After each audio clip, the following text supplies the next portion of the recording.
Morning मेरे प्यारे बउआ लोग, कैसे हैं आप लोग। आशा करते हैं कि आप लोग ठीक होंगे और मन लगा के पढ़ाई कर रहे होंगे। तो बउआ लोग, आज हम लोग है ना सीखने वाले हैं हिंदी व्याकरण से उपसर्ग। उपसर्ग का हम लोग बीवी ऑब्जेक्टिव करने वाले हैं बउआ लोग। तो यह अभी परीक्षा के हिसाब से बहुत इंपॉर्टेंट चैप्टर है बउआ लोग। हर एक एग्जाम में आपको 2 से 3 क्वेश्चन, 2-3 नहीं, लगभग चार क्वेश्चन तक के पूछ देता। कभी 3 गो, कभी 4 गो, हर एक साल पूछता है बोलो। तो एग्जाम के हिसाब से बहुत इंपॉर्टेंट चैप्टर है उपसर्ग आपका, है ना। तो करना क्या है, इसमें जितना क्वेश्चन दिया गया है ना बोलो, आप उसको खुद से पहले बनाइएगा। उसके बाद जो हम आंसर बताएंगे उससे आपको मिलाते चलना है। और लास्ट में हमें कमेंट करके जरूर बताइएगा कि आपने कितना नंबर का सही बनाया है ना। तो इससे आपका टेस्ट भी हो जाएगा और जो भूलिएगा उसको याद भी कर लीजिएगा। क्लियर है? तो शुरू करें। तो चलिए वीडियो को शुरू करते हैं। वो लोग ध्यान से बनाइएगा, है ना। चलिए देखिए क्वेश्चन नंबर फर्स्ट, देखिए कहता है बोलो, कहता है संग्रह शब्द में उपसर्ग क्या है। संग्रह शब्द में उपसर्ग क्या है, ध्यान से बताइएगा बोलो। पहले आप बताइए इसका ऑप्शन कौन सा होगा, है ना। हम फिर बता रहे हैं। इसमें संग्रह में आपका उपसर्ग हो जाएगा बोलो, सम हो जाएगा, है ना, सम हो जाएगा। ऑप्शन नंबर बी हमारा सही होगा, सम। चलिए अगला देखिए क्वेश्चन नंबर 2 देखिए बोलो। ये भी बहुत अच्छा क्वेश्चन है। देखिए 2024 से पूछा करता है, उस शब्दांश या अवयव को क्या कहते हैं जो किसी शब्द के पहले आकर उसका विशेष अर्थ प्रकट करता है ना, उसका विशेष अर्थ प्रकट करता है। तो इसका सही ऑप्शन हो जाएगा हमारा ऑप्शन नंबर ए हो जाएगा बोलो। उसको उपसर्ग कहते हैं। क्या कहते हैं? उपसर्ग कहते हैं। क्लियर है? चलिए क्वेश्चन नंबर हम लोग 3 देखते हैं बोलो, ध्यान से बनाते चलिएगा, है ना। क्वेश्चन नंबर 3 देखिए, कहता है अथाह शब्द में कौन उपसर्ग है। अथाह शब्द में कौन उपसर्ग है। तो इसमें उपसर्ग आपका है था है बोलो। था नहीं होगा, गलती से बोला गया बोलो। अथाह में हो गया आपका आ, हो गया आ, है ना। ऑप्शन नंबर सी हो जाएगा बोलो, आ हो जाएगा। क्लियर है? क्वेश्चन नंबर 4 देखिए, कहता है अधिराज, है ना। अधिराज शब्द में कौन उपसर्ग है। अधिराज शब्द में कौन उपसर्ग है। तो अधिराज में आपका उपसर्ग हो जाएगा बोलो, अधि हो जाएगा, अधि, है ना। ऑप्शन नंबर सी हो जाएगा। अब एक बार फिर से समझिए बोलो, एक होता है उपसर्ग, एक होता है प्रत्यय, है ना। एक उपसर्ग होता है जो हम लोग आज पढ़ रहे हैं, अभी पढ़ रहे हैं, है ना। एक होता है प्रत्यय जो अगले क्लास में पढ़ेंगे। तो देखिए समझिएगा दोनों में अंतर क्या रहता है। जब उपसर्ग हमेशा शब्द के शुरू में रहता है ना। जो भी शब्द लिखा हुआ है, जैसे यहाँ पे अधिराज लिखा हुआ है ना, तो इसके शुरू में रहेगा। उपसर्ग हमेशा शब्द के कहाँ रहेगा? शुरू में रहेगा। शुरू में ढूंढना है ना, शुरुआत में ढूंढना है। अब प्रत्यय जो होता है शब्द के लास्ट में होता है ना। प्रत्यय होता है जो शब्द के लास्ट में होता है। क्लियर है? अंत में होता है। तो इसी तरह से आपको पहचानना है बोलो। उपसर्ग कहे तो शुरू में ढूंढेंगे, है ना। प्रत्यय कहे तो लास्ट में ढूंढेंगे, है ना। तो इस तरह से आपका सही जाएगा। कंफ्यूजन होगा नहीं ना। दोबारा कंफ्यूजन का तो सवाल ही नहीं होता है बोलो। चलिए तो क्वेश्चन नंबर 5 देखते हैं, कौन पहले बनाते हैं इसका। कहता है अत्यंत शब्द में कौन उपसर्ग है। अत्यंत शब्द में कौन उपसर्ग है। तो अत्यंत में उपसर्ग बताइएगा बोलो। तो शुरू में ढूंढेंगे तो अत्यंत, है ना, अत्यंत। पढ़ाता है अत्यंत, अति माने अति। तो ऑप्शन नंबर ए हमारा सही हो जाएगा। क्लियर है? समझ में आ गया? चलिए क्वेश्चन नंबर 6 देखते हैं। कहता है परा उपसर्ग से निर्मित शब्द है। परा उपसर्ग से निर्मित शब्द है। तो परा से हो जाएगा यहाँ पे बोलो, है ना, पराभव। पराभव ऑप्शन नंबर सी हो जाएगा। चलिए क्वेश्चन नंबर हम लोग 7 देखते हैं बोलो। सब देखिए क्वेश्चन एग्जाम में आया हुआ क्वेश्चन है बोलो, ध्यान से बनाइएगा, है ना। सब आया हुआ है, अभी भी है क्वेश्चन है बोलो। चलिए क्वेश्चन नंबर 7 देखिए, कहता है बदनाम शब्द में उपसर्ग है। बदनाम शब्द में उपसर्ग है। तो क्या उपसर्ग है बोलो। तो बद, है ना, बद नाम। तो बद हो जाएगा, ऑप्शन नंबर बी हो जाएगा। चलिए क्वेश्चन नंबर 8 देखिए बोलो, कहता है विदेश शब्द में उपसर्ग है। विदेश शब्द में उपसर्ग है। तो देखिए विदेश में आपका है उपसर्ग बोलो, बी है, बी। ऑप्शन नंबर डी हो जाएगा, है ना, बी। चलिए क्वेश्चन नंबर 9 देखिए, कहता है अजान शब्द में उपसर्ग क्या है। अजान शब्द में उपसर्ग क्या है? तो अजान में आपका उपसर्ग हो जाएगा यानी ऑप्शन नंबर डी हो जाएगा क्लियर है। चलिए क्वेश्चन नंबर हम लोग 10 देखते हैं बोलो। चलिए क्वेश्चन नंबर 10 देखिए बोलो। कहता है क्वेश्चन नंबर 10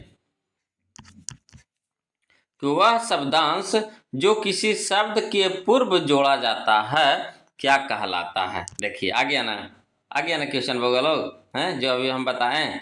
कहता है वह शब्दांश जो किसी शब्द के पूर्व माने पहले है ना, पहले जोड़ा जाता है क्या कहलाता है? तो उसको उपसर्ग कहते हैं। क्या कहते हैं? उपसर्ग। ऑप्शन नंबर डी हमारा सही हो जाएगा।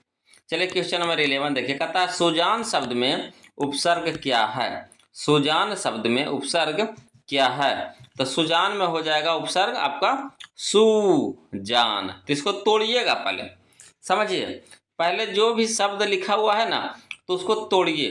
तोड़ने से आपको पता चल जाएगा कि कौन सा इसमें उपसर्ग है, कौन इसमें प्रत्यय है। तो सुजान में हो जाएगा आपका सु हो जाएगा, है ना। ऑप्शन नंबर ए हो जाएगा। चलिए क्वेश्चन नंबर 12 देखिए। कहता उपसर्ग का प्रयोग होता है। उपसर्ग का प्रयोग होता है कहाँ होता है बोलो? तो शब्द के प्रारंभ में। ऑप्शन नंबर ए हो जाएगा, शब्द के प्रारंभ में। क्लियर है। चलिए क्वेश्चन नंबर हम लोग 13 देखते हैं बोलो। ध्यान से बनाते चलिएगा बोलो। क्वेश्चन नंबर 13 देखिए। कहता है प्रख्यात में कौन सा उपसर्ग है? प्रख्यात में कौन सा उपसर्ग है? तो प्र है बोलो। ऑप्शन नंबर डी हो जाएगा प्र। चलिए क्वेश्चन नंबर 14 देखिए। कहता है ना बेइंसाफी। बेइंसाफी में प्रयुक्त उपसर्ग है। तो बेइंसाफी में आपका प्रयुक्त उपसर्ग आपका है वे है ना, वे, यानी ऑप्शन नंबर ए हो जाएगा। चलिए क्वेश्चन नंबर 15 देखिए। कहता है प्रतिकूल में कौन सा उपसर्ग है? तो प्रतिकूल में आपका उपसर्ग है प्रति। ऑप्शन नंबर बी हो जाएगा प्रति, है ना। चलिए क्वेश्चन नंबर 16 देखिए। कहता है प्रख्यात में प्रयुक्त उपसर्ग है। प्रख्यात में प्रयुक्त उपसर्ग है तो इसमें हो जाएगा बोलो प्रा हो जाएगा, है ना, प्रा। ये देखिए क्वेश्चन दोबारा आ गया ना, आ गया। देखिए क्वेश्चन नंबर 13 और क्वेश्चन नंबर 16 एक ही ना है बोलो। तो प्रख्यात में प्रयुक्त उपसर्ग है तो ऑप्शन नंबर ए हो जाएगा प्रा हो जाएगा। क्लियर है। चलिए क्वेश्चन नंबर 17 देखिएगा बोलो। सही जा रहा है कि नहीं कमेंट कीजिएगा, है ना। सही जा रहा है कि नहीं बोलो कमेंट कीजिएगा। चलिए क्वेश्चन नंबर 17 देखिए। कहता अनुवाद में कौन सा उपसर्ग है? अनुवाद में कौन सा उपसर्ग है? तो अनुवाद में आपका उपसर्ग हो जाएगा बोलो कौन सा हो जाएगा? तो अनु हो जाएगा, है ना, अनु। ऑप्शन नंबर बी हो जाएगा अनु। चलिए क्वेश्चन नंबर 18 देखिए। कहता है व्यवस्था से पूर्व कौन सा उपसर्ग लगाएं कि उसका अर्थ विपरीत हो जाए? व्यवस्था से पूर्व कौन सा उपसर्ग लगाएं कि उसका अर्थ विपरीत हो जाएगा? तो इसमें हम उल्टा माने व्यवस्था के उल्टा हो जाएगा। तो अव्यवस्था है कि नहीं, व्यवस्था है यानी उसका उल्टा करना, विपरीत करना है। तो अव्यवस्था यानी अ लगा देंगे। ऑप्शन नंबर ए हो जाएगा। क्लियर है। चलिए क्वेश्चन नंबर 19 देखिए। कहता है ना निस्तेज। निस्तेज में कौन सा उपसर्ग है? तो निस्तेज में आपका उपसर्ग है बोलो निस है ना, निस है। ऑप्शन नंबर सी हो जाएगा निस। चलिए क्वेश्चन नंबर हम लोग 20 देखते हैं, है ना। क्वेश्चन नंबर 20 देख लीजिए बोलो। देखिए कहता है निर्वाह में कौन सा उपसर्ग है? निर्वाह में तो देखिए निर्वाह में आपका उपसर्ग हो जाएगा नीर हो जाएगा, नीर। ऑप्शन नंबर डी हो जाएगा बोलो सी हो जाएगा, सी हो जाएगा, है ना, सी हो जाएगा नीर। चलिए क्वेश्चन नंबर हम लोग 21 देखते हैं। ध्यान से बनाते चलिएगा। क्वेश्चन नंबर 21 है ना। चलिए देखिएगा बोलो। क्वेश्चन नंबर 21 कहता है गमन शब्द का विपरीतार्थक बनाने के लिए आप किस उपसर्ग का प्रयोग करेंगे? आया समझ में? फिर से पढ़ें। देखिए कहता है गमन शब्द का विपरीतार्थक बनाने के लिए आप किस उपसर्ग का प्रयोग करेंगे? तो करेंगे बोलो हम लोग गमन यानी आ लगा सकते हैं, आगमन, आगमन। ऑप्शन नंबर बी हो जाएगा आगमन। चलिए क्वेश्चन नंबर 22 देखिए। कहता है बेईमान में कौन सा उपसर्ग है? बेईमान में कौन सा उपसर्ग है? तो बे है बोलो। ऑप्शन नंबर सी हो जाएगा बे, है ना। चलिए क्वेश्चन नंबर 23 देखिए। कहता है किस शब्द में, है ना, किस शब्द में उपसर्ग का प्रयोग हुआ है? यहाँ पे 4 ऑप्शन दिया गया है। आपको बताना है कि किस शब्द में आपका उपसर्ग नजर आ रहा है ना, मतलब प्रयोग हुआ उपसर्ग का। तो यहाँ पे हुआ है बोलो उपकार, है ना, उपकार में हुआ है। ऑप्शन नंबर ए हो जाएगा उपकार। चलिए क्वेश्चन में हम लोग 24 देखते हैं बोलो, ध्यान से देखिएगा क्वेश्चन नंबर 24। अब बनाते चलना है आपको, है ना। चलिए बनाते चलना है, साथ साथ में आपको मिलाते भी चलना है। देखिए कहता है क्वेश्चन नंबर 24 कि विज्ञान में कौन सा उपसर्ग है। तो विज्ञान में आपको उपसर्ग है बी है बोलो, ऑप्शन नंबर सी हो जाएगा बी, है ना। चलिए क्वेश्चन नंबर 25 देखिए कहता है संस्कार में कौन सा उपसर्ग है। तो संस्कार में आपको उपसर्ग है बोलो कौन सा है, तो सम है ना, सम है, ऑप्शन नंबर बी हो जाएगा सम। चलिए क्वेश्चन नंबर 26 देखिए कहता है विमुख शब्द में उपसर्ग है। विमुख शब्द में उपसर्ग है तो क्या है बोलो, तो बी है, ऑप्शन नंबर बी हो जाएगा, विमुख में बी हो जाएगा उपसर्ग। चलिए क्वेश्चन नंबर हम लोग 27 देखें, कहता है पुरोहित में कौन सा उपसर्ग है। पुरोहित में, तब पुरोहित में आपको उपसर्ग हो जाएगा पूर हो जाएगा, पूर, यानी ऑप्शन नंबर डी हो जाएगा पूर। क्लियर है। चलिए क्वेश्चन में हम लोग 28 देखते हैं, वो लोग ध्यान से बनाइएगा। क्वेश्चन नंबर 28 है ना। चलिए कहता है क्वेश्चन नंबर 28 में कि परिजन शब्द में उपसर्ग है। तो परिजन में आपको उपसर्ग है वो लोग परी, है ना, परी, ऑप्शन नंबर सी हो जाएगा परी। चलिए क्वेश्चन नंबर 29 देखिए कहता है संकल्प में कौन सा उपसर्ग है। संकल्प में, तो संकल्प में आपका है उपसर्ग सम, है ना, सम है, ऑप्शन नंबर सी हो जाएगा सम। चलिए क्वेश्चन नंबर 30 देखिए कहता है स्वागत में कौन सा उपसर्ग है। स्वागत में, तो देखिए स्वागत में आपको उपसर्ग है वो लोग सु है, सु, है ना, ऑप्शन नंबर डी हो जाएगा। चलिए क्वेश्चन नंबर 31 देखिए कहता है अध्यक्ष में कौन सा उपसर्ग है। अध्यक्ष में, तो देखिए अध्यक्ष में आपको उपसर्ग है अधि, है ना, अधि, ऑप्शन नंबर सी हो जाएगा अधि, है ना। चलिए क्वेश्चन नंबर 32 देखिए बोलो, क्वेश्चन नंबर 32 देखिए कहता है कि किस शब्द में अन्य उपसर्ग का प्रयोग नहीं हुआ। किस शब्द में अन्य उपसर्ग का प्रयोग नहीं हुआ, तो ऑप्शन नंबर सी हो जाएगा बोलो, है ना, अनुपम। अनुपम में उपसर्ग का प्रयोग नहीं हुआ है, अनुपम में। चलिए क्वेश्चन नंबर 33 देखिए कहता है प्रत्युपकार, है ना, प्रत्युपकार में कौन सा उपसर्ग है। प्रत्युपकार में कौन सा उपसर्ग है, तो प्रति है बोलो, ऑप्शन नंबर डी हो जाएगा प्रति, है ना। चलिए क्वेश्चन नंबर 34 देखिए कहता है दुर्लभ में कौन सा उपसर्ग है। दुर्लभ में, तो देखिए दुर्लभ में आपका उपसर्ग हो जाएगा दूर हो जाएगा, नहीं दूर नहीं होगा बोलो, ई वाला दूर नहीं होगा, ई वाला दुर्लभ होगा, ई वाला, है ना, यानी ऑप्शन नंबर बी हमारा सही होगा बोलो, ऑप्शन नंबर बी हमारा सही होगा। चलिए क्वेश्चन में हम लोग 35 देखिए कहता उपाध्यक्ष में कौन सा उपसर्ग। उपाध्यक्ष में, तो उपाध्यक्ष में आपको उपसर्ग है बोलो, है ना, उप है, उप, ऑप्शन नंबर सी हो जाएगा उप। चलिए क्वेश्चन में हम लोग 36 देखते हैं बोलो, देखिए क्वेश्चन में 36 देखिए कहता है अपलक, है ना, अपलक में कौन सा उपसर्ग है। अपलक में, देखिए अपलक में आपको उपसर्ग है बोलो आ है ना, ऑप्शन नंबर डी हो जाएगा आ। चलिए क्वेश्चन नंबर 37 देखिए कहता है अभ्यास में कौन सा उपसर्ग है। अभ्यास में, तो देखिए अभ्यास में आपको उपसर्ग है अभी, अभी, है ना, ऑप्शन नंबर सी हो जाएगा अभी। चलिए क्वेश्चन नंबर 38 देखिए कहता है अभिनंदन शब्द में निहित उपसर्ग है। अभिनंदन शब्द में निहित उपसर्ग है तो क्या है बोलोगे यहाँ पे, तो अभी है, ऑप्शन नंबर ए हो जाएगा अभी, है ना। चलिए क्वेश्चन नंबर 39 देखिए कहता है अवकाश शब्द में निहित उपसर्ग है। अवकाश शब्द में निहित उपसर्ग है तो क्या है बोलो अवकाश में, तो अब है, अब, ऑप्शन नंबर बी हो जाएगा अब। क्लियर है। चलिए क्वेश्चन नंबर हम लोग अब 40 देखते हैं बोलो, क्वेश्चन नंबर 40 देखिए कहता है अनचाहा शब्द में निहित उपसर्ग है।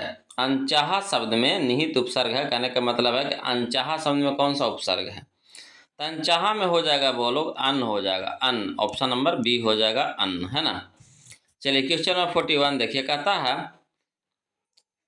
49, है ना, 49 शब्द में निहित उपसर्ग है तो 49 में आपका उपसर्ग है बोलो उन है, उन, ऑप्शन नंबर ए हो जाएगा उन।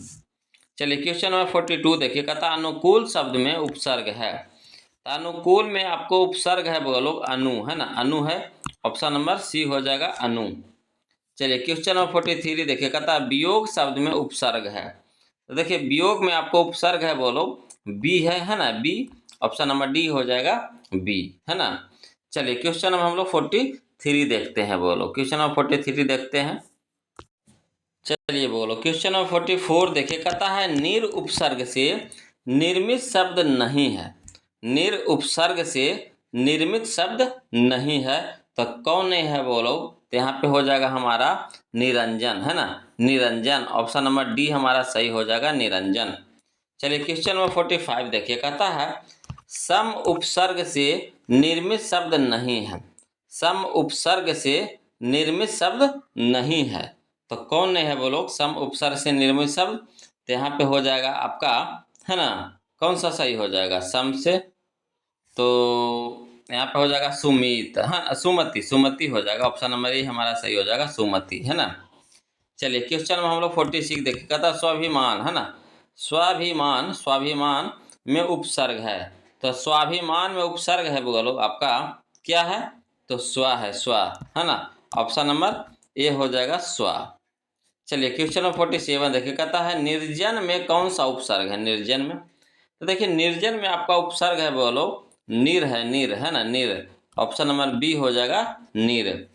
चलिए क्वेश्चन नंबर हम लोग 48 देखते हैं, है ना। क्वेश्चन नंबर 48 देखिए, कहता है अतिक्रमण में उपसर्ग है। अतिक्रमण में, तो देखिए अतिक्रमण में उपसर्ग है आपका अति। ऑप्शन नंबर सी हो जाएगा अति।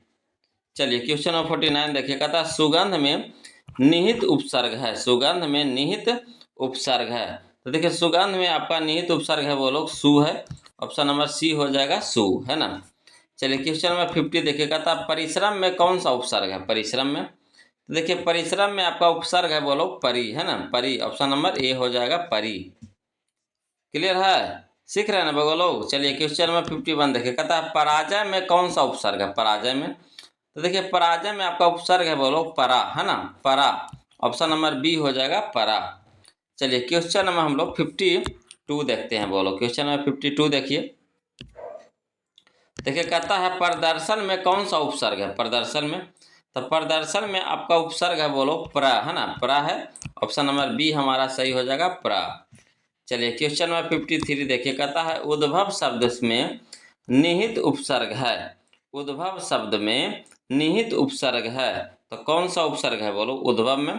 तो उद्भव में है आपका उद, उद। ऑप्शन नंबर ए हो जाएगा उद। चलिए क्वेश्चन नंबर 54 देखिए, कहता है अवलंब। अवलंब शब्द में निहित उपसर्ग है। तो अवलंब शब्द में निहित उपसर्ग आपका है, बोलो अब है। ऑप्शन नंबर बी हो जाएगा अब। चलिए क्वेश्चन नंबर 55 देखिए, कहता है अपकर्म शब्द में निहित उपसर्ग है।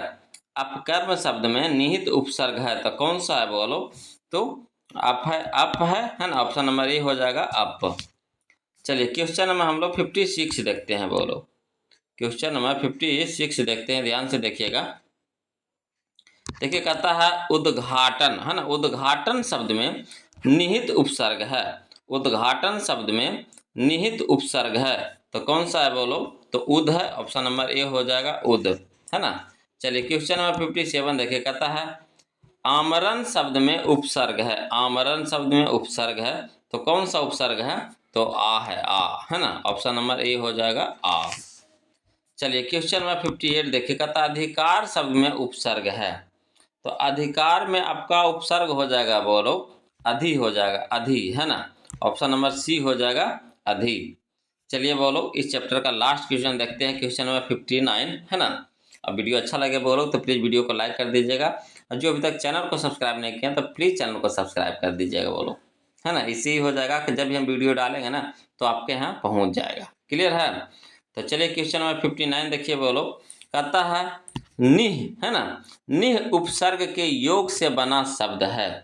निह उपसर्ग के योग से बना शब्द है तो कौन सा शब्द है, बोलो निह उपसर्ग के योग से, तो हो जाएगा हमारा निःशुल्क हो जाएगा, है ना, निःशुल्क हो जाएगा। ऑप्शन नंबर डी हो जाएगा निःशुल्क।